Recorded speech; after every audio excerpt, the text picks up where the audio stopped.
While it is easy to see the difference that summer signing Declan Rice has made to Arsenal's midfield, if there has been any upgrade from the Gunners' change of goalkeeper this season, then it is much less clear-cut.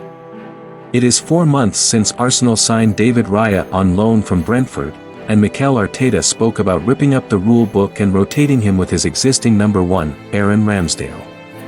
That has yet to happen, and despite digging into the stats behind both keepers over the past 5 years and watching them as much as possible in recent weeks, I am still pretty flummoxed about why he brought in Raya and made him first choice.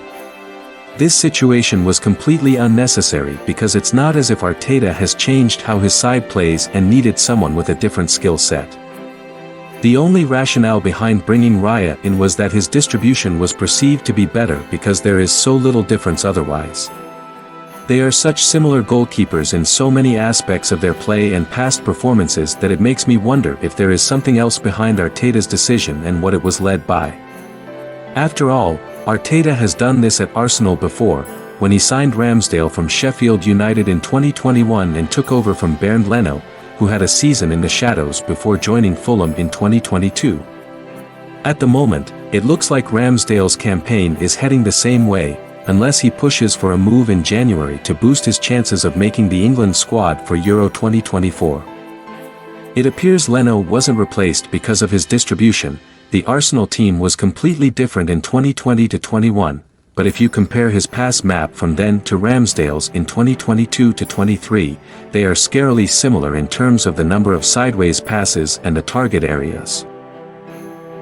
Leno was also doing well in making saves he was expected to. Statistically, he was overperforming by around 1% in relation to the quality of shots he was facing. It's the same with Ramsdale. He is underperforming now by that same metric, for reasons that I have explored. But other than the occasional odd decision or situation, no apparent issues led to him being put in this position, or anything exceptional from Raya that made him stand out. We still don't understand what Arteta is trying to do. It would be easier to understand what Arsenal are doing if Raya was excelling in goal for them. He's done okay, but he has made some glaring errors, particularly positionally, at crosses. I spotted a trend where Ramsdale was closer to the near post in those situations in the past, and now Raya keeps getting caught out in the same way because he is just not economical enough with his movement.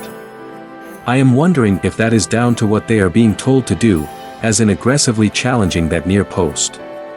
It's happened to me in the past where someone, be it the manager or goalkeeper coach, has put an idea in my head and you kind of go too far in focusing on it. There is this consensus that having competition for places is healthy, but I started thinking that if they both have this overly aggressive focus on getting the starting place, it could lead to this type of almost overly assertive decision-making, to show they are actively working on whatever it is they have specifically been asked to do. I would love to know who is pulling the strings there and what is actually behind the decisions that are being made. Inaki Kana, Arsenal's first-team goalkeeper coach, worked with Raya at Brentford but was at the club when they signed Ramsdale. Presumably, he had some input there as well, but Arteta obviously has the final say, and I think my biggest takeaway from all this is that we have got this far into the season without really understanding what he is trying to do. I even looked at Arsenal's attacking output, in case Arteta might be thinking that Raya's more consistent distribution would improve the team's performance going forward, but the Gunners actually created more chances, and of higher quality, when Ramsdale was in the team. The question I am constantly seeing discussed on this subject is, so, who is better? But I think the discussion that needs to be happening is based on what is going on around their performances. And what difference Raya's calmness brings to the side compared to Ramsdale's eagerness. As it stands, we are only really hearing from Arteta about it, and right from the start, it has been down to him to decide what he wants the story to be. We are talking about a perfectionist of a manager, and it is obviously fine margins that decide whether or not you win the Premier League or not. But at the moment it feels like Arsenal's failure in the final few weeks of last season is all being put on Ramsdale, which doesn't seem fair. I also don't really believe Raya is that much better to make the difference in Arsenal's title bid this time. They are doing well with him in goal, of course. But they were top at this stage last season, too, with Ramsdale. The most frustrating thing about this scenario for Ramsdale is that it has happened through no fault of his own. When he faced Fulham in August, he was criticized when Bukayo Saka's wayward pass led to a counter-attacking goal from Andreas Pereira in the opening minute. It is not as if he has stopped doing the things that led Arsenal to sign him, and Arteta has not dramatically altered the way his side play out from the back. There are more questions than answers about the scenario Ramsdale is in, but one thing I am certain about is that it is harder for him to impress Arteta now, whether or not there is any chance of him getting his place back. Having familiarity with the players in front of you is hugely important for any keeper, and, by playing so little in the past few months, Ramsdale has lost the close relationship he had with his defense. The patterns of Arsenal's play haven't changed since last season, but maybe how they are executed has altered.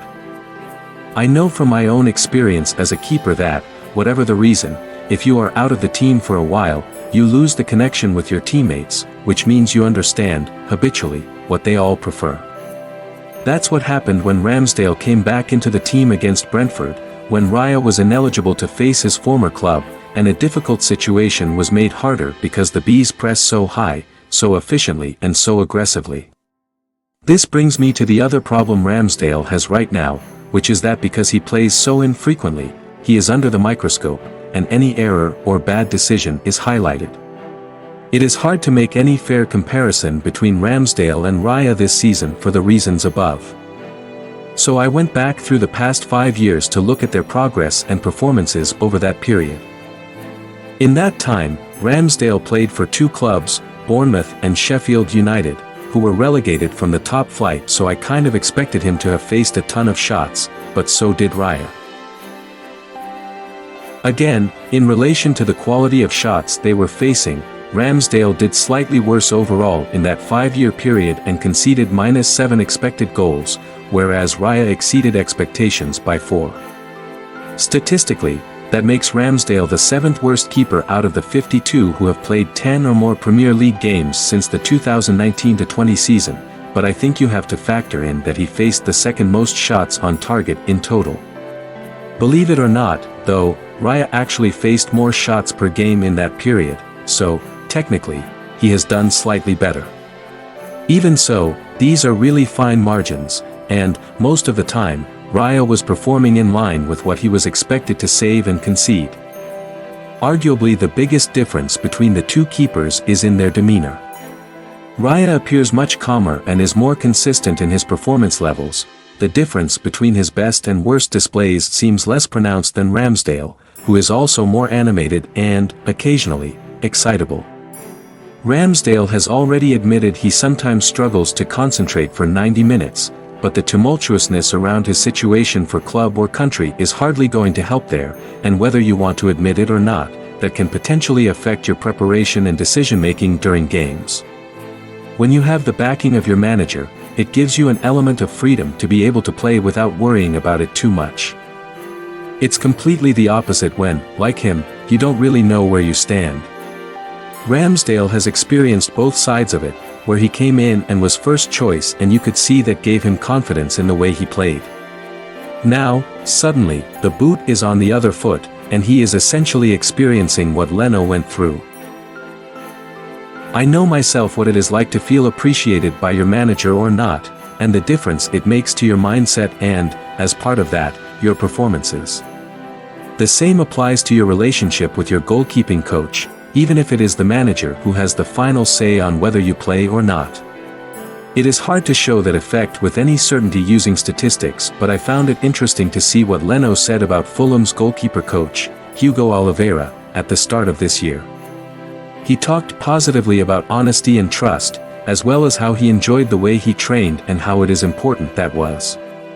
In 2022-23, Leno overperformed in relation to the quality of shots he faced by a massive 13%, and maybe the fact he was playing for someone who believes in him has played a part in that improvement.